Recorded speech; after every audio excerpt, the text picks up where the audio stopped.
Steve here with Table Rock Tea Company. So what does a carton of Breyer's Cherry Vanilla have to do with tea? Well, I'll tell you. This thing caught my eye because of not just tea, but as many of you know, we were also in several other industries, including the soap industry prior to getting into tea. And we ran into some similar things regarding marketing, in specific words that you can and cannot use. And this just kind of brought my attention back to some funny things that we discovered in the soap industry that carry over now into the tea industry. But I want you to look at this cherry vanilla and take a look at this little tagline right here: country harvested cherries. What is that supposed to mean? Country harvested cherries. No kidding. Like, it's not like they're growing them in the city, right? But it brought a good point to how we market tea and how we deal with certain words. Now, for those of you unfamiliar, the FDA and USDA have certain regulatory guidelines, and particularly the FDA, when you get into certain words, and they call them claims. In other words, what you're claiming this product to do or to be, right? And I'm mentioning that because we do a lot of co-packing. We co-pack now for about 50 other tea and herb companies across the country. Many of them are small startups. They don't know what they're doing.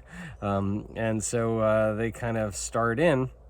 And because tea is in the herbal space, a lot of people feel that they can take some liberties when it comes to claims on what these herbs will do. Now, there are actually attorneys in this space. Don't get me started on my feeling about attorneys. But as far as the claims go, there are essentially three categories under the FDA. There is the top tier, which is medicinal. Okay, so a medicinal claim is if you say something, say, like in soap, for example, cures poison ivy or psoriasis, right? That's a medicinal claim.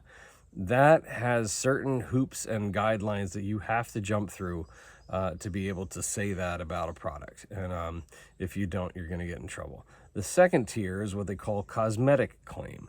So a cosmetic claim, again, just drawing from soap, for example, would be moisturizes, okay? That would be one. That would be a cosmetic claim. And then finally is the no claim. And this is a perfect example of what a lot of people do as a no claim. What is that? Right? Country harvested cherries, right? When we were in soap, our favorite ones were triple milled. That's one that people use for a no claim to kind of spice up their advertising. So triple milled soap, ooh, it's triple milled. Well, that when you realize that a 3-roll mill, because the rolls are in a triangle like that, any mill for soap has to be triple milled. It has to pass through 3 rollers. So who cares? Another one was steel cut oats. Like that's some kind of thing. A hammer mill is a steel bladed mill. Of course there's steel cut oats. Who cares, right? So anyway, these kind of claims are basically stories that are trying to bring the consumer into sort of this adventure with you on the product, and those are perfectly fine. For tea, you can say tastes like a warm summer breeze, or whatever, smells like spring in the air, right? Those are all no claims. But as soon as you start to get into that herbal space and start using words like helps with gastric reflux, right? We've got to be careful with things like our happy tract, right? We were very meticulous about the words we used. Even though it can do certain things, we're not allowed to say it. At least not allowed to say it without great pain and suffering going through testing and verification through FDA and all of that. So Doesn't matter how much you have used an herb or any kind of material for your tea. Doesn't matter how much you know that it works for this or that. Unless you actually want to go through the process and spend all the money in the testing and do all that regulatory hoops, can't use words like that. So be careful on your labels. And again, that's make sure you understand the difference between medicinal, cosmetic, and no claim.